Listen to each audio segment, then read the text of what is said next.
नमो अरिहन्ताणम् नमो सिद्धाणम् नमो आयरीयाणम् नमो वज्झायाणम् नमो लोये सौवसावूणम् मोक्षमार्गस्य नेतारम् भेत्तारम् कर्म भूभृताम् ज्ञातारम् विश्वतत्त्वानाम् वंदे तत्गुणलब्धये। 1008 श्री मूलनायक आदिनाथ भगवान की जय। द्वासांग जिनवाणी माता की जय। आचार्य श्रेष्ठ आचार्य गुरुवर श्री 108 पूज्यपाद स्वामी महाराज की जय। आचार्य श्रेष्ठ आचार्य गुरुवर श्री 108 विद्यासागर जी महाराज की जय। जगत पूज्य निर्यापक श्रमण मुनि पुंगव श्री 108 सुधा सागर जी महाराज की जय। समस्त मुनि संघ की जय। आलोक मोदी स्वाध्याय सुधा यूट्यूब चैनल पर आप सभी दर्शकों का एक बार पुनः हार्दिक स्वागत, हार्दिक अभिनंदन। पूज्यवर आचार्य पूज्यपाद स्वामी जी द्वारा विरचित श्री सर्वार्थ सिद्धि ग्रंथराज की स्वाध्याय श्रृंखला में हम सभी ने अभी कुछ दिनों पूर्व 6वें अध्याय का स्वाध्याय करना प्रारंभ किया था। 6वें अध्याय में हम लगभग 4 सूत्रों का अर्थ समझ चुके हैं, जिसमें इन्होंने ये बताया था कि आश्रव क्या कहलाता है। आश्रव को इन्होंने योग से संबंधित किया है कि योग ही आश्रव होता है। वह योग क्या है? तो काय, वचन और मन की क्रिया को योग कहते हैं, अथवा जिस निमित्त से आत्मा के प्रदेशों में परिस्पंदन होता है, चाहे भले वो काय का निमित्त हो, चाहे वचन के निमित्त से हो, चाहे मन के निमित्त से हो, आत्मा के प्रदेशों में परिस्पंदन होना ही योग कहलाता है। जब वह मन के निमित्त से होता है तो उसे मनोयोग कहते हैं, जब वचन के निमित्त से होता है तो वचन योग, और जब शरीर आदि के निमित्त से होता है तो काय योग कहते हैं। यह योग ही आश्रव है। उदाहरण दिया था, जैसे तालाब में आने का या कुएं में आने की जो पानी की झिर होती है, उस झिर को आश्रव कहा जाता है। इसी प्रकार से आत्मा में जो कर्म आते हैं वो काय, वचन या मन की क्रिया के निमित्त से आते हैं, इसलिए इन तीनों योगों को ही आश्रव कहा है। वह आश्रव अपन ने 2 प्रकार से समझा था, शुभ आश्रव और अशुभ आश्रव। कर्म 2 प्रकार के हैं, पुण्य कर्म और पाप कर्म। शुभ योग से पुण्य कर्मों का बंध होता है, अशुभ योग से पाप कर्मों का बंध होता है। ये बात सही है कि शुभ योग से पुण्य कर्म का बंध होगा, अशुभ योग से पाप कर्म का बंध होगा। लेकिन जब हम योग की परिभाषा बनाएंगे कि शुभ योग किसे कहते हैं, तो ये नहीं बनाएंगे कि जो पुण्य कर्म का बंध कराए उसे शुभ योग कहते हैं, और जो पाप कर्म का बंध कराए उसे अशुभ योग कहते हैं। शुभ योग से पुण्य कर्म का बंध होगा, लेकिन जो पुण्य कर्म का बंध कराए उसे शुभ योग कहेंगे नहीं, ये परिभाषा नहीं बनाएंगे। परिभाषा बनेगी कि जो शुभ परिणामों से निवृत्त होता है उसे शुभ योग कहते हैं, जो अशुभ परिणामों से निवृत्त होता है उसे अशुभ योग कहेंगे। परिभाषा ये बनाएंगे। यदि ऐसी परिभाषा नहीं बनाएंगे, हम कर्मों से इसकी परिभाषा को जोड़ेंगे कि जो शुभ कर्मों का बंध कराए सो शुभ योग, तब इधर आचार्य ने कहा था कि तो फिर शुभ योग कभी बनेगा ही नहीं। क्यों नहीं बनेगा? क्योंकि ज्ञानावरण आदि 8 कर्मों में से 7 कर्मों का बंध प्रति समय हो रहा है, और इन 7 कर्मों में से जो 4 घातीय कर्म हैं ये पाप रूप ही होते हैं। जब इन अशुभ कर्मों का बंध प्रति समय हो रहा है और हम परिभाषा बना रहे हैं कि जो अशुभ कर्मों का बंध कराए वो अशुभ योग, जो शुभ कर्मों का बंध कराए वो शुभ योग, तो फिर हमेशा अशुभ योग ही कहलाएगा, क्योंकि 4 घातीय कर्मों का बंध प्रति समय हो रहा है। इसलिए ये कर्मों से जोड़ करके परिभाषा नहीं बनानी है। परिभाषा जो बनेगी, शुभ परिणाम निवृत्तो योगः शुभः, जो शुभ परिणामों से निवृत्त होता है उसे शुभ योग कहते हैं।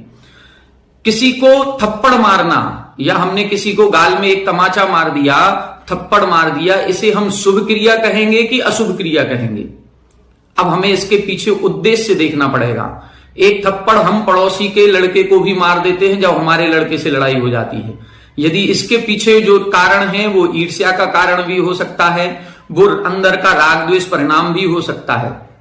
लेकिन वही थप्पड़ एक टीचर या एक गुरुजी या एक शिक्षक अपने विद्यार्थी को भी मारता है, एक माँ भी अपने बेटे को मारती है, एक पिता भी अपने बेटे को मारता है। दो बच्चों में लड़ाई हुई, एक हमारा बेटा था और एक पड़ोसी का बेटा था, दोनों में लड़ाई हुई और उस लड़ाई को सुलझाने में हम गए और एक थप्पड़ हमने अपने बेटे को मारा और एक पड़ोसी को बेटे को मारा, तो दोनों थप्पड़ में बहुत अंतर होगा।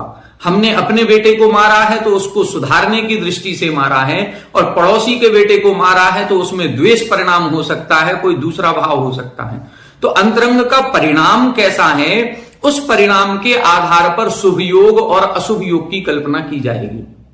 डॉक्टर है, डॉक्टर हमेशा किसी ना किसी मरीज का ऑपरेशन करता है, उसको दुख देता है, उसको कष्ट देता है, लेकिन फिर भी उसके अशुभ योग नहीं माना जाएगा। क्यों नहीं माना जाएगा? इसलिए नहीं माना जाएगा क्योंकि वह उसको बचाने के लिए कर रहा है। तो हमें यह देखना पड़ेगा कि हमारी क्रिया कैसी हो रही है।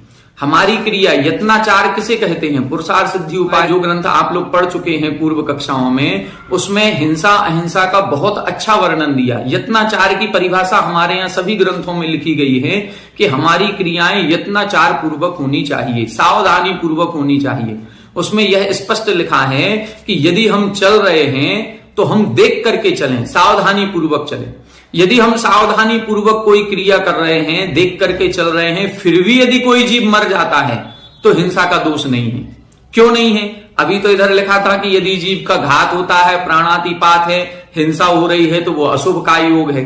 लेकिन यदि जीव मर रहा है, हम सावधानी पूर्वक चल रहे हैं तो भी हिंसा का दोष नहीं है, उधर अशुभ का योग नहीं माना जाएगा, वो शुभ का योग माना जाएगा। क्यों माना जाएगा? क्योंकि हम सावधानी पूर्वक चल रहे थे, हमारा परिणाम दूसरे जीवों की हिंसा ना हो जाए ऐसा था। और यदि कहीं इसी के उलट किसी दूसरे जीव को देखें, वो देख करके नहीं चल रहा था, उसके द्वारा एक भी जीव की हिंसा नहीं हुई, अब उसके कौन सा योग माना जाएगा? उसने तो किसी की हिंसा नहीं की। हिंसा नहीं होने पर भी वो हिंसा के पाप का भागी है। क्यों है? क्योंकि उसको असावधानी पूर्वक क्रिया उसकी द्वारा की जा रही थी, उसका परिणाम शुभ रूप नहीं था। तो जो शुभ योग और अशुभ योग की परिभाषा है उसको कर्म से जोड़ करके नहीं बनाना है। शुभ योग किसे कहते हैं? यदि ये परिभाषा आती है तो आचार्य पूज्यपाद स्वामी जी की इस परिभाषा को याद रखेंगे, शुभ परिणाम निवृत्तो योगा शुभः। जो शुभ परिणामों से निवृत्त होता है उसे शुभ योग कहते हैं। इस प्रकार के शुभ योग से पुण्य कर्म का बंध होता है, ये आचार्य उमा स्वामी जी का सूत्र है। तो शुभः पुण्यस्यः, यदि इस सूत्र को हम देखेंगे तो शुभ योग से पुण्य कर्म का बंध होता है, ये सही है। लेकिन शुभ योग कहते किसे हैं? जो पुण्य कर्म का बंध कराए उसे शुभ योग कहते हैं? नहीं, जो शुभ परिणामों से निवृत्त होता है उसे शुभ योग कहते हैं, जो अशुभ परिणामों से निवृत्त होता है उसे अशुभ योग कहते हैं। ये परिभाषा अपन को याद रखनी है और यही इस टीका की विशेषता है जो इस ग्रंथ में हमें पढ़ने को प्राप्त हुई है। इस प्रकार की परिभाषा आज तक हमें समझ में नहीं आई थी। हमने भी पहले भी 2 बार 3 बार सर्वार सिद्धि पढ़ी है, लेकिन अभी तक इस ओर ध्यान नहीं गया था जो इस बार गया है कि कितनी सुंदर परिभाषा लिखी। अभी तक हम भी यही कहते थे कि जो शुभ कर्मों का बंध कराए वो शुभ योग नहीं, स्पष्ट लिख दिया कि यदि शुभ कर्मों का बंध कराने वाले को शुभ योग कहेंगे तो फिर ज्ञानावरण आदि कर्मों का बंध प्रति समय हो रहा है और प्रति समय ये बंध होने से फिर हमारा शुभ योग कभी नहीं बनेगा, हम अशुभ योगी ही कहलाएंगे। इस प्रकार से इस परिभाषा पर विशेष ध्यान देना है। फिर अपन ने 2 भेद और पढ़े थे, सांप्रायिक आश्रव और इरियापथ आश्रव। ये स्वामी की अपेक्षा से पढ़े थे कि जीव 2 प्रकार के हैं, कसाय सहित और कसाय रहित। कसाय सहित जीव को हम सकसाय कहेंगे, कसाय रहित जीव को अकसाय कहेंगे। सकसाय जीव पहले गुण स्थान से 10वें गुण स्थान तक हैं, अकसाय जीव 11वें से ऊपर वाले कहलाते हैं।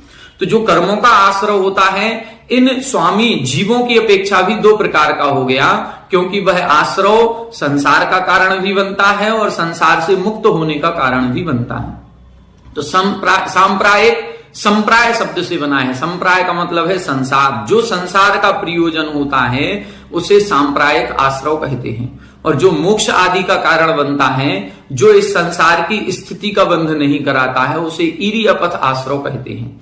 इरियापथ का मुख्य अर्थ है कि जो रुकता नहीं है, जो रुकेगा नहीं, गति करता रहेगा। तो इरियापथ आश्रय में जो कर्मों का आश्रय होता है वह एक समयवर्ती होता है। उसी समय आश्रय हुआ, उसी समय बंद हुआ और उसी समय उसकी निर्जरा हो जाती है। सांप्रायिक आश्रव में कसाय सहित होने से उसकी स्थिति ज्यादा बनेगी। अंतर मुहूर्त, 12 मुहूर्त, 8 मुहूर्त, जितनी भी ये जघन्य स्थिति या उत्कृष्ट स्थिति का विधान किया गया है उस प्रकार से उसकी स्थिति बनती है, इसलिए वो संसार में रुका रहेगा। इसलिए इस सांप्रायिक आश्रव को संसार का कारण कहा गया है। 14वें गुण स्थान में किसी भी कर्म का आश्रव नहीं होता है, क्योंकि आश्रव का कोई भी प्रत्यय वहां नहीं है। एक ही प्रत्यय योग 10वें गुण स्थान के ऊपर बसता है, वह भी 13वें गुण स्थान तक रहता है, 14वें में नहीं है। इस प्रकार से सांप्रायिक आश्रव 1 से 10 गुण स्थान तक, इरियापथ आश्रव 11वें से 13वें गुण स्थान तक होता है। अब यहां पर सांप्रायिक आश्रव के भेद बता रहे हैं कि सांप्रायिक आश्रव के भेद क्या हैं।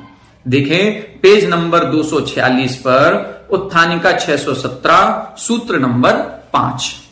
आदौ उद्दिष्टस्य आश्रवस्य भेद प्रतिपादनार्थम आह। आदौ उद्दिष्टस्य यानी अब जो 2 प्रकार का आश्रव कहा है, सांप्रायिक आश्रव और इरियापथ आश्रव, तो इसमें सबसे पहले किसका कथन किया? सांप्रायिक आश्रव का। तो सांप्रायिक आश्रव के भेद प्रतिपादनार्थम, भेद बताने के लिए अगला सूत्र लिख रहे हैं। इंद्रिय कषायावृत क्रिया पंच चतुः पंच पंचविंशति संख्या पूर्वस्य भेदाः। इंद्रिय कषायावृत क्रिया पंच चतुः पंच पंचविंशति संख्या पूर्वस्य भेदाः। यहां बता रहे हैं पूर्वस्य भेदाः, पूर्व के ये भेद हैं। आश्रव 2 प्रकार का बताया, सांप्रायिक आश्रव और इरियापथ आश्रव। तो सबसे पहले किसका कथन किया? सांप्रायिक का। तो पूर्वस्य यानी पहले वाले के। सांप्रायिक आश्रव के ये भेद जानने चाहिए। कितने भेद हैं? पहले लिखा इंद्रिय, फिर कषाय, फिर अव्रत, फिर क्रिया। अब ये 4 शब्द देने के बाद संख्याएं भी 4 प्रकार से लिखी। पंच यानी 5, चतुः यानी 4, पंच यानी 5 और पंचविंशति अर्थात 25। अब इनको क्रम से संबंध लगाएंगे। इंद्रियां 5 होती हैं, कषाय 4 होती हैं, अव्रत 5 होते हैं और क्रिया 25 होती हैं। इस प्रकार से कुल कितने भेद हो गए? 5, 4, 9, 5, 14 और 25, 39 भेद सांप्रायिक आश्रव के होते हैं। तो यहां सांप्रायिक आश्रव के भेद बता रहे हैं जो कषाय सहित आश्रव है। पहले गुण स्थान से 10वें गुण स्थान तक जो आश्रव हो रहा है वो सांप्रायिक आश्रव 39 प्रकार से होता है। हम या तो इंद्रियों के वशीभूत हुए, या फिर हम कषाय के वशीभूत हैं, या हम 5 पापों के वशीभूत हैं, अथवा 25 प्रकार की क्रियाएं ऐसी करते हैं जिनसे कर्मों का आश्रव होता है। क्रियाएं कितनी हैं? असंख्यातों करते हैं, सुबह से शाम तक क्रियाएं ही तो हो रही हैं।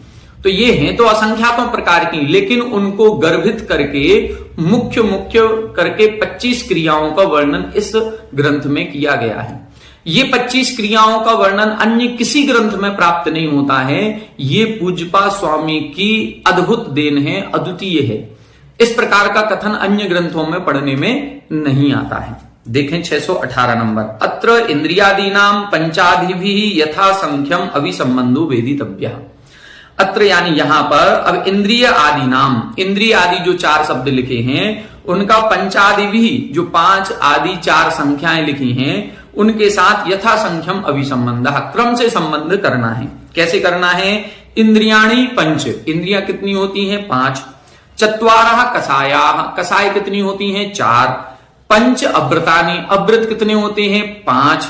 और क्रिया कितनी है? पंचविंशति क्रिया, 25 क्रियाएं होती हैं। तत्र पंचेंद्रियाणि स्पर्शनादीनि उक्तानि। अब यहां पर अब एक एक शब्द की व्याख्या करेंगे कि जो इंद्रिय हैं उन इंद्रिय किसे कहते हैं? तो बता रहे हैं पंचेंद्रियाणि स्पर्शनादीनि, इंद्रियां 5 हैं, स्पर्शन आदि। उक्तानि, इनका वर्णन हम कर चुके हैं। दूसरे अध्याय में इंद्रियों की विशेष व्याख्या की गई है, इसलिए यहां पुनः नहीं करेंगे। चत्वारः कषायः क्रोधादयः, कषाय 4 प्रकार की होती हैं, क्रोध मान माया लोभ। पंच अव्रतानि प्राण व्यप्रोपणादीनि वक्ष्यन्ते, जो 5 अव्रत हैं वो अव्रत कौन से हैं? प्राण व्यप्रोपणादीनि, अर्थात हिंसा आदि ये 5 अव्रत या 5 पाप कहलाते हैं। वक्ष्यन्ते, इनका वर्णन हम आगे करेंगे।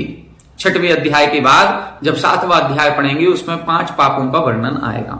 पंचविंशति क्रिया उच्यन्ते, अब 25 क्रियाओं का वर्णन करते हैं। इंद्रियों का वर्णन कर चुके हैं, कषाय के बारे में कई बार बता चुके हैं, अव्रत के बारे में आगे बताएंगे। अब बची क्रियाएं, तो उन क्रियाओं का वर्णन यहां पर किया जा रहा है कि ऐसी कौन सी क्रियाएं हैं जिनसे सांप्रायिक आश्रव होता है। देखें यहां पर जो 25 क्रियाएं हैं उनको 5-5 के जोड़े बना करके इन्होंने 5 बार में वर्णन किया है। देखें, चैत्य गुरु प्रवचन पूजादि लक्षणा सम्यक्त्व वर्धिनी क्रिया। सम्यक्त्व क्रिया, सबसे पहले सम्यक्त्व क्रिया का वर्णन कर रहे हैं। ऐसी क्रिया जो सम्यक्त्व को बढ़ाने वाली क्रिया है। क्या है? चैत्य गुरु प्रवचन पूजादि लक्षणा। चैत्य यानी सच्चे देव, गुरु यानी सच्चे गुरु, और प्रवचन यानी उनका उपदेश यानी सच्चे शास्त्र। तो चैत्य गुरु प्रवचन पूजादि लक्षण, जो सच्चे देव शास्त्र गुरु की पूजा करते हैं, अर्चना करते हैं, कीर्तन करते हैं, स्तुति करते हैं, वंदना करते हैं, भक्ति करते हैं, जो कुछ भी हम करते हैं तो इनकी भक्ति पूर्वक जो क्रिया की जाती है वो कैसी है? सम्यक्त्व वर्धिनी, सम्यक्त्व को बढ़ाने वाली है, सम्यक्त्व को पुष्ट करने वाली है। ऐसी क्रिया सम्यक्त्व क्रिया कहलाती है। अन्य देवता स्तवनादि रूपा मिथ्यात्व हेतु की प्रवृत्ति ही मिथ्यात्व क्रिया। मिथ्यात्व क्रिया किसे कहेंगे? अन्य देवता स्तवनादि। अभी सच्चे देव शास्त्र गुरु की बात थी, अब अन्य देवता, खोटे देव, खोटे शास्त्र और खोटे गुरुओं की जो हम पूजा भक्ति अर्चना आदि कर रहे हैं वो कैसी है? मिथ्यात्व हेतु की, मिथ्यात्व का बंध कराने वाली है, मिथ्यात्व को पुष्ट करने वाली है। ऐसी जो प्रवृत्ति होती है उसे मिथ्यात्व क्रिया कहते हैं। सम्यक्त्व क्रिया और मिथ्यात्व क्रिया, इन दो में से एक समय में एक ही होगी, क्योंकि ये दोनों अपोजिट हैं। या तो हम मिथ्यात्व क्रिया में जाएंगे या सम्यक्त्व क्रिया में जाएंगे। जो तीसरा गुण स्थान बनता है सम्यक मिथ्यात्व का, वो अंतर मुहूर्त की स्थिति बनेगी। उसका समय बहुत ज्यादा अधिक काल तक नहीं होता है। अंतर मुहूर्त के बाद या तो वो सम्यक्त्व हो जाएगा, सम्यक दृष्टि बन जाएगा, या वो मिथ्या दृष्टि बन जाएगा। वो उस समय अनिर्णय की स्थिति होती है कि हम अभी तक मिथ्यात्व खोटे देवशास गुरुओं को पूजते आए हैं, आज हमें सम्यक उपदेश मिला है, तो ये सही है कि ये सही है, हम इधर जाएं कि इधर जाएं। इस प्रकार की जो स्थिति बनती है उस समय की बीच की स्थिति बन जाती है। वो एक अलग क्रिया है, उसका वर्णन इधर नहीं किया है, लेकिन उसको हम अन्य रूप से रखेंगे। आगे देखें, गमनागमनादि प्रवर्तनम कायादि प्रयोग क्रिया। गमनागमनादि प्रवर्तनम, जो गमन आगमन करते हैं, कभी उठ रहे हैं, बैठ रहे हैं, जा रहे हैं, आ रहे हैं, खड़े हो रहे हैं, जो भी हमारा गमन आगमन आदि जो क्रिया होती है उसका नाम क्या है? प्रयोग क्रिया। संयतस्य सतः अविरतिम प्रत्याभिमुख्यम समाधान क्रिया। संयतस्य सतः, संयत होने पर, संयमी होने पर, अविरतिम प्रत्याभिमुखम, मतलब अभी हम संयमी हैं लेकिन अब हम असंयम की ओर जा रहे हैं। तो संयमी जीव जब जब असंयम की ओर जाता है तब वो क्रिया कौन सी कहलाएगी? समाधान क्रिया। कई बार ऐसा होता है, हम कोई एक नियम लिए, जिस नियम, मान लो रात्रि भोजन त्याग का नियम लिया, कितने दिन का? 6 महीने का। अब 6 महीने पूरे होने को हैं, तो 6 महीने जब हमारे पूरे होने को हैं तब हमारे मन में अब ये विकल्प आ रहा है कि 6 महीने का लिया था, 6 महीने पूरे हो गए, अब हम कल से रात्रि भोजन करना प्रारंभ करेंगे। तो अब ये जो अभी तक व्रत नियम का पालन कर रहा था, अब ये अव्रत की ओर जा रहा है। कोई भी नियम जब हमारा पूरा होता है और उस नियम को पूरा होने के बाद जब हम असंयम की ओर जाते हैं तो ये समाधान क्रिया कहलाती है। इस क्रिया से बचना है तो जो भी नियम लें वो आजीवन के लिए लें। इसलिए नियम नहीं, यम पूर्वक किसी भी वस्तु का त्याग करें। त्याग करना है तो आजीवन के लिए करो, अथवा कोई अभ्यास के लिए कर रहे हैं तो बात अलग है कि हमारा 6 महीने पूरा होने को है, जब हमने 6 महीने पालन कर लिया तो अब हम इसको 1 साल तक आगे बढ़ाते हैं। फिर 1 साल पूरा हो जाए तो अब इसको 5 साल के लिए आगे बढ़ाओ, वो 5 साल पूरे हो जाए तो जीवन भर के लिए आगे बढ़ाओ। ये इसलिए नहीं लिए जाते हैं, छूट या नियम की एक मर्यादा ली जाती है, वो इसलिए नहीं है कि इस क्रिया में हम पुनः प्रवृत्त होंगे। वो अभ्यास के लिए है कि 6 महीने अभ्यास करके देखो, यदि 6 महीने परेशानी नहीं हुई तो इस नियम को हम आगे बढ़ाएंगे। लेकिन यदि हम व्रत को पालन करने के बाद, किसी भी छोटे से छोटे नियम को पालन करने के बाद पुनः असंयम की ओर प्रवृत्त हो रहे हैं तो ये समाधान क्रिया के अंतर्गत आएगा। आगे देखें, ईर्यापथ निमित्त ईर्यापथ क्रिया। ईरियापथ के निमित्त जो क्रिया होती है उसे ईरियापथ क्रिया कहते हैं। ता एताह पंच क्रिया, इस प्रकार से ये 5 क्रियाएं होती हैं। आगे देखें, क्रोध आवेशात प्रादोष की क्रिया। क्रोध आवेशात, जब क्रोध तीव्र होता है तो तीव्र क्रोध में जो भी क्रिया हो रही है, चाहे वो अपशब्द बोलने की हो रही हो, चाहे किसी को डांटने मारने की हो रही हो, चाहे जो अंतरंग में संक्लेश परिणाम हो रहा है, वो सब कौन सी क्रिया कहलाएगी? प्रादोष की क्रिया कहलाएगी। प्रदुष्टस्य सतः अभ्युद्यमः काय की क्रिया। प्रदुष्टस्य सतः, दुष्ट अभिप्राय के साथ, दुष्टता के साथ अभ्युद्यमः काय की क्रिया, किसी भी कार्य में प्रवृत्त होना, उसे हम काय की क्रिया कहते हैं। दुष्ट अभिप्राय लेकर के, खोटा अभिप्राय, खोटी क्रिया को लेकर के किसी भी कार्य की प्रवृत्ति करना, ये काय की क्रिया कहलाती है। हिंसोपकरणादान अधिकरण की क्रिया। हिंसोपकरण आदान मतलब हिंसा के जितने उपकरण हैं उनको ग्रहण करने की क्रिया अधिकरण की क्रिया कहलाती है। अब अपन सोचें कि हिंसा के उपकरण तो हम लोग कभी रखते नहीं, ना हमारे पास बंदूक है, ना तलवार है, ना कोई चाकू है, ना कुछ है, हम हिंसा के उपकरण रखते ही नहीं, तो इस क्रिया से तो जे नहीं बच जाएंगे, नहीं बचेंगे। क्यों नहीं बचेंगे? क्योंकि हिंसा के उपकरण ये ही नहीं है कि बंदूक या गन रख लिए, या कहीं कोई पिस्टल रख लिए, या कहीं कोई तलवार या धनुष बाण रख लिए, ये नहीं है। हिंसा के उपकरण है, जैसे मच्छर मारने के लिए हमने ऑल आउट खरीद लिए। हमने यदि मच्छर मारने के लिए ऑल आउट खरीदी है, कॉकरोच मारने के लिए हिट ले लिया है, हम नहाना धोना कर रहे हैं तो नहाने धोने के लिए साबुन खरीदी है, ये साबुन का पानी जब नाली में जाएगा तो क्या हिंसा नहीं होगी? हमने पोंछा लगाने के लिए कोई लाइजोल आदि कई सारे प्रोडक्ट आते हैं, वो खरीद करके रखे हैं, तो क्या इनसे हिंसा नहीं होगी? ये सब कुछ हिंसा के उपकरण के अंतर्गत आएगा। तो अब इनसे कैसे बचें? इनसे बचने के लिए तो एक ही रास्ता है कि हम गृहस्थ मार्ग को छोड़ करके और मुनि मार्ग में प्रवृत्त हों। यदि हम गृहस्थ मार्ग में रहेंगे तो ये हिंसा के उपकरण कहलाएंगे, ये सांप्रायिक आश्रय है, इससे बचना संभव नहीं है। बस इसको नियंत्रित किया जा सकता है कि हम ऐसी कोई क्रियाएं करें जिससे कम से कम जीवों की हिंसा हो, जिससे हम पाप से बच सकें। तो हिंसोपकरण, हमारे पास जितने भी उपकरण हैं, चाहे वो कूलर एसी हो, चाहे वो कोई भी सुविधा के उपकरण हैं, वो सब हिंसा के उपकरण के अंतर्गत आएंगे और ये अधिकरण की क्रिया कहलाएगी। दुख उत्पत्ति तंत्रत्वात् पारिताप की क्रिया। और यदि हमारी किसी क्रिया से किसी अन्य प्राणी को दुखों की उत्पत्ति हो रही है, वो कष्ट में आ रहा है, उसको कोई परेशानी हो रही है, चाहे वो मानसिक पीड़ा हो चाहे शारीरिक पीड़ा हो, यदि वो हमारे द्वारा, हमारी क्रियाओं से, हमारे निमित्त से उसको कोई परिताप हो रहा है, तो उसे पारिताप की क्रिया कहेंगे। अब सोचें, हम जितने भी ये उपकरण लेकर के, हिंसा के उपकरण अभी हमने चर्चा की, ये जो भी उपकरण का प्रयोग हम करेंगे, किसी ना किसी मच्छर को, कॉकरोच को, नाली के जीव जंतुओं को, पोंछा लगाने से चींटी आदि को, हमेशा कहीं ना कहीं किसी को तकलीफ तो हो ही रही है। कुछ लोग कहेंगे नहीं, इस ऑल आउट से मच्छर मरते नहीं है, ये भाग जाते हैं। अरे भागते क्यों है? उनकी श्वास में घुटन हो रही है, तभी तो वो भागे हैं। जब वो उस घुटन से उस धुएं को सहन नहीं कर पाते हैं, तब यहां से भागे हैं। कुछ बेहोश हो जाते हैं और कुछ तो उतने से थोड़े से धुएं में ही मरण को भी प्राप्त हो जाते होंगे। तो नियम है कि उनको कहीं ना कहीं परेशानी तो हो ही रही है। तो ये उपकरण रखने से हमें अधिकरण की क्रिया का भी पाप लग रहा है और पारिताप की क्रिया का भी पाप लग रहा है। अगला देखें, आयु इंद्रिय बल उच्छ्वास निश्वास प्राणानाम वियोग करणात् प्राणातिपात की क्रिया। प्राणातिपात क्या है? आयु इंद्रिय बल और श्वासोच्छ्वास, मतलब जो 10 प्राण कहे गए हैं, उन 10 प्राणों में से किसी भी प्राण का वियोग करणम, यदि वियोग किया जा रहा है तो वो प्राणातिपात की क्रिया है।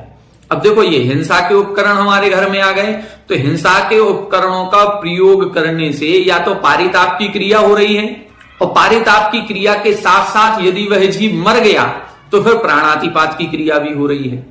पारिताप की तो हो ही रही है, किसी ना किसी जीव को हमारे द्वारा कष्ट पहुंच ही रहा है, लेकिन यदि उसके साथ इतना कष्ट बढ़ गया कि उसका मरण हो गया, उसकी इंद्रियों का छेद हो गया, यदि हमारे एक मच्छर बैठा था, हमने ऐसे भगाया और उसका एक पंख टूट गया, तो ये उसकी एक इंद्रिय का छेदन हो गया, उसके कहीं ना कहीं कोई एक दुख का निमित्त मिला है, तो इंद्रिय छेदन आदि होने से वो क्या हो जाएगा, प्राणातिपात की क्रिया। एक चींटी जा रही थी, हमारा पैर उस पर रख गया, पैर रखा लेकिन वो मर नहीं पाई, तड़फ गई, उसका एक पैर टूट गया। अब उसका एक पैर टूटने से वो भी इंद्रिय वियोग के अंतर्गत आ सकता है। उसकी एक इंद्री का हम वियोग कर रहे हैं, उसके अंगोपांगों का छेद कर रहे हैं, तो ये प्राणातिपात की क्रिया के अंतर्गत आ जाएगा। ताएताह पंच क्रिया, ऐसी ये 5 क्रियाएं होती हैं। रागाद्रिकृतत्वात् प्रमादिनो रमणीय रूप आलोकन अभिप्रायो दर्शन क्रिया। यहां बता रहे हैं राग आद्रिकृतत्वात्, राग से आद्रीकृत होते हुए, राग भाव स्नेहासिक्त होते हुए, राग भाव से सहित होकर के, प्रमादिनु अर्थात जो प्रमादी स्त्रियां आदि होती हैं, महिलाएं हैं, उन महिलाओं के रमणीय रूप आलोकन, उनके सुंदर रूप के आलोकन का अभिप्राय होना, उनको बार बार देखना, घूर घूर करके देखना, ये क्या है, दर्शन क्रिया कहलाती है। इससे दोष लगता है।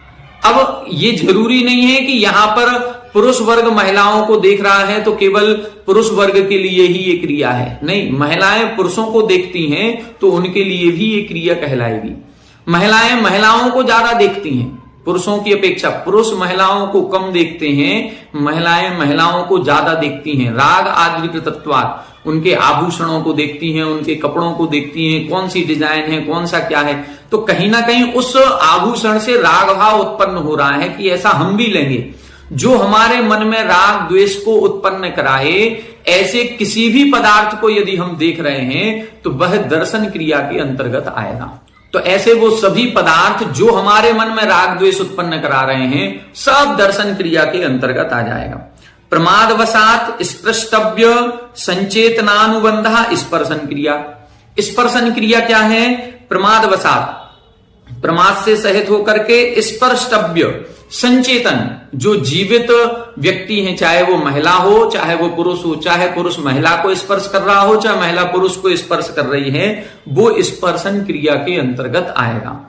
अपूर्व अधिकरण उत्पादनात् प्रत्याय की क्रिया। यहां बता रहे अपूर्व अधिकरण, नित्य रोज प्रति समय नए नए अधिकरणों को उत्पन्न करना। जो काम हम पूर्व में कर चुके अब वो नहीं करना है, आज कुछ नया बनना चाहिए। खाने में क्या बना है, आज कुछ नया बनाओ, ये तो बनते बनते खाते खाते बोर हो गए। कपड़े खरीदने जा रहे हैं, आज कुछ नया खरीदेंगे, ये डिजाइन तो हम पहन चुके, ये फैशन तो आउट हो गई, इसको तो हमने कई बार पहन लिया, कुछ नया दिखाओ। तो जो नए नए अधिकरण उत्पन्न हम कर रहे हैं, जो नया करने की इच्छा होती है, वो प्रात्ययिकी क्रिया कहलाती है। अब ये रोज हमारे जीवन में होता ही होता है। इन 25 क्रियाओं से हम बच नहीं सकते। गृहस्थी में हैं तो ये होंगी ही होंगी, क्योंकि ये सांप्रायिक आश्रव के कारण हैं। स्त्री पुरुष पशु संपाति देशे अंतर मलोत्सर्ग करणम समन्तानुपात क्रिया।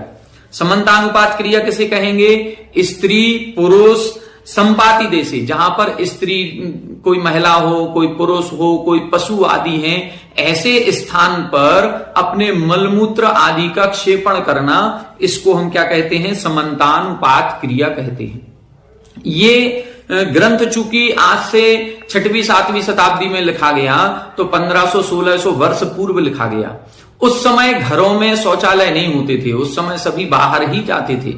तो चाहे मलमूत्र आदि का क्षेपण करना हो, चाहे खकार आदि का श्लेष्म आदि को बाहर निकालना हो, उस समय भी ये ध्यान रखा जाता है कि हम कहीं ऐसे स्थान पर ना थूकें, ऐसे स्थान पर अपने मलमूत्र आदि का विसर्जन ना करें जहां पर कोई पशु भी रहता हो, जहां उसका निवास हो। तो इस प्रकार से क्रिया नहीं की जाती है।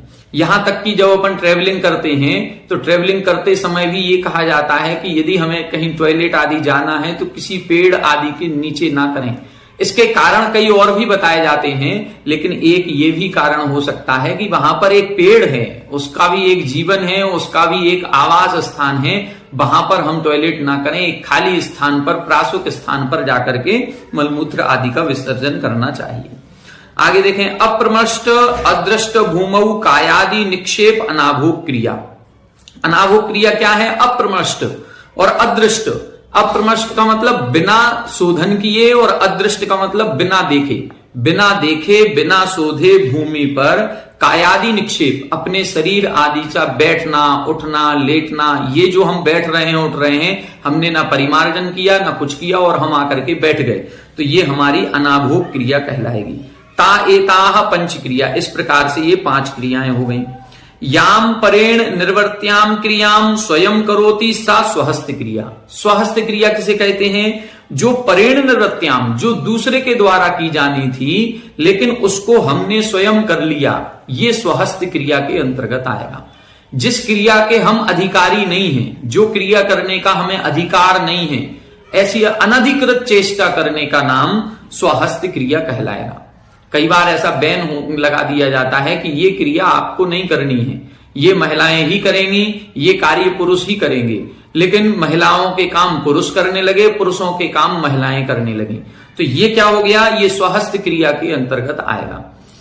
कई व्यापार धंधे ऐसे हैं जो एक कैटेगरी बनाई गई थी कि इस क्रिया को या इस व्यापार को ये लोग करेंगे, ये नहीं करेंगे, लेकिन फिर भी आज हम उच्च वर्ग के लोगों ने निम्न वर्ग के जो व्यापार धंधे थे उनको अपना लिया और उनको करने लग गए, ये कहलाएगी स्वहस्त क्रिया। आगे देखें, पापादानादि प्रवृत्ति विशेष अभ्यनुज्ञानम निसर्ग क्रिया।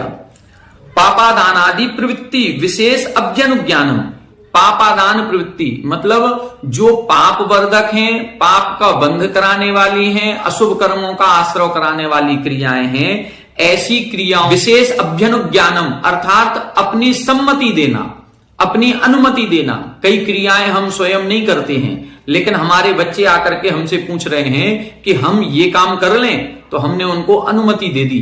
अब हमने अनुमति दे दी तो वह निसर्ग क्रिया कहलाएगी। किसी प्रकार का मान लो व्यापार है जो हमारे बच्चे करना चाह रहे हैं और वो हिंसात्मक है, अब हम स्वयं तो नहीं कर रहे हैं लेकिन बच्चे करना चाह रहे हैं और हमने उनको अनुमति दे दी, ठीक है ये व्यापार कर लो, तो ये निसर्ग क्रिया कहलाएगी, क्योंकि हमने उस पाप में अपनी सम्मति दे दी। पराचरित सावध्यादि प्रकाशनम विधारण क्रिया। पराचरित दूसरे के द्वारा आचरण किया गया, क्या आचरण किया गया? सावध्य, पाप वर्धक आचरण किया गया। मतलब किसी ने कोई पाप क्रिया की है और वह पाप क्रिया हमारे देखने में आ गई, हमने देख लिया कि इसने ये गलत काम किया है, इसने ये पाप किया है। अब उसका प्रकाशनम, उसका हम प्रकाशन यदि कर रहे हैं, किसी दूसरे को बता रहे हैं, तो ये विदारण क्रिया कहलाएगी। किसी की निंदा करना, बुराई करना, किसी ने कोई गलत काम कर दिया और हमारे देखने में आ गया। जितने भी गलत काम होते हैं, पाप रूप क्रियाएं होती हैं, ये छुपा कर की जाती हैं। मतलब वो बताना नहीं चाह रहा है कि कोई हमें देखे, लेकिन फिर भी हमारे यदि देखने में आ गई हैं तो अब उसको प्रकाशित नहीं करना है, जग जाहिर नहीं करना है। या तो हमारा उद्देश्य ये हो कि हाँ ये यदि हम बताएंगे तो ये इसकी क्रिया छूट जाएगी, ये इसने गलत काम कर दिया और ये सुधर सकता है, तो हम ऐसे व्यक्ति को बताएं जो उसके लिए अधिकार प्राप्त है। लेकिन हम ऐसे पड़ोसियों को, ऐसी महिलाओं को, ऐसे पुरुषों को अपने बताते हैं जिनसे उसके सुधरने का कोई कारण नहीं है, बल्कि उसका अपवाद होगा, उसकी निंदा होगी, उसकी बुराई होगी। यदि एक बुराई निंदा के परिप्रेक्ष्य में कुछ किया जा रहा है तो वो विदारण क्रिया के अंतर्गत आएगा। यथोक्तम आज्ञाम आवश्यकादिषु चारित्र मोह उदयात कर्तुम असक्नुवतः अन्यथा प्ररूपणादि आज्ञा व्यापादि की क्रिया। यथोक्तम आज्ञाम आवश्यकादिषु, जैसी शास्त्रों में सच्चे आचरण करने की विधि बताई गई है, महाव्रतों का पालन इस प्रकार से करना है, प्रतिमाओं का पालन इस प्रकार से करना है, पुरुषोपवास की ये विधि है, इस प्रकार के व्रत की ये विधि है, इस व्रत विधि से ये व्रत करना चाहिए, तो हर एक व्रत की विधि लिखी गई है। लेकिन उस विधि को चारित्र मोह उदयात, हमारे चारित्र मोहिनी कर्म का ऐसा तीव्र उदय आया कि हम असक्नुवतः, हम उस विधि का पालन करने में असमर्थ हैं। यदि हम असमर्थ हैं तो हमने अन्यथा प्ररूपण आदि, हमने अन्यथा प्ररूपण कर दिया कि नहीं, पुरुषोपवास में 48 घंटे के त्याग की कोई जरूरत नहीं है।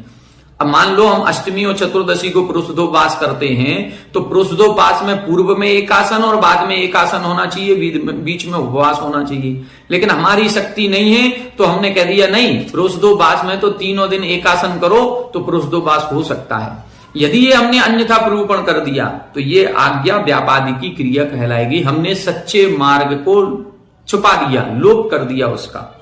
साक्ष्य आलस्याभ्याम प्रवचन उपदिष्ट विधि कर्तव्यता अनादरो अनाकांक्ष क्रिया, साठ्य आलस्याभ्याम, अज्ञानता की अपेक्षा से अथवा आलस्य की अपेक्षा से जो प्रवचन उपदिष्ट शास्त्रों में कही गई विधि है उसमें जो हमारा अनादर का भाव होता है, बहुमान का अभाव होता है, हम सम्मान नहीं रख पा रहे हैं उस क्रिया में, तो वह अनाकांक्ष क्रिया कहलाएगी।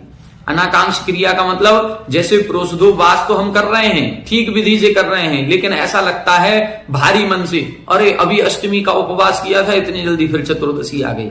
क्योंकि जो प्रोषदोपास है वो नवमी तक चलेगा और नवमी छोड़ करके त्रयोदशी को फिर एकासन करना है, तो 10, 11 और 12 केवल 3 ही तिथि निकली। अब बस इधर से हमने नवमी पूरी हुई और 11 को फिर से एक चिंता हो गई, टेंशन आ गई कि अब परसों फिर एकासन करना है। तो उसके प्रति जो अनादर का भाव आया है वो अनादर का भाव अनाकांक्ष क्रिया कहलाती है कि आचार्यों ने इतनी बड़ी कठिन विधि क्यों लिख दी। अब इस प्रकार का यदि हमारा कोई सेंटेंस निकलता है तो ये अनाकांक्ष क्रिया है। ता एताह पंच क्रिया, इस प्रकार से ये 5 क्रियाएं होती हैं। छेदन वेदन विशसनादि क्रिया परत्व अन्येन व आरंभे क्रियमाणे प्रहर्षः प्रारंभ क्रिया।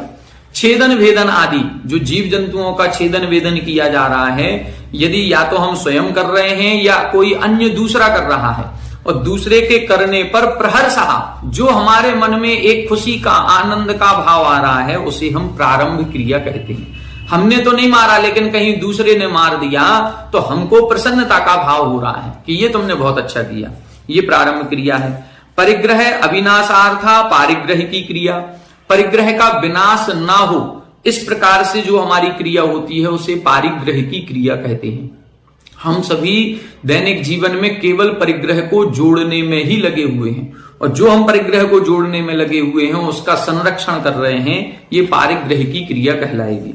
ज्ञान दर्शनादिशु निकृति वंचनम माया क्रिया, ज्ञान और दर्शन के विषय में जो छल कपट किया जाता है वो माया क्रिया कहलाती है। आज सबसे ज्यादा छल कपट मंदिरों में होने लगा है, शुभ क्रियाओं में होने लगा है, दूसरों को दिखाने के लिए त्याग तपस्या ज्यादा होने लगी है, तो ये माया क्रिया के अंतर्गत आएगा। अन्यम मिथ्या दर्शन क्रिया करण कारणविष्टम प्रशंसादि दृढ़यति यथा साधु करोषि इति सा मिथ्या दर्शन क्रिया। यहां बता रहे हैं अन्यम मिथ्या दर्शन क्रिया करण कारणाविष्टम, जो कोई दूसरा व्यक्ति है वो मिथ्यात्व की क्रिया में प्रवृत्त हो रहा है, तो उसको हम क्या कह रहे हैं, उसकी प्रशंसा करते हुए क्या कह रहे हैं, दृढ़यति, उसको यथा साधु करोषि, बहुत अच्छा किया तुमने। ये जो हमने उसको मिथ्यात्व में ही दृढ़ कर दिया, हमने मिथ्यात्व क्रिया नहीं की लेकिन किसी दूसरे ने की है और हमने उसको मिथ्यात्व में ही दृढ़ कर दिया, तो फिर ये हमारी मिथ्यात्व क्रिया के अंतर्गत, मिथ्या दर्शन क्रिया के अंतर्गत आएगा। संयम घाती कर्मोदय वसात अनिवृत्ति ही अप्रत्याख्यान क्रिया।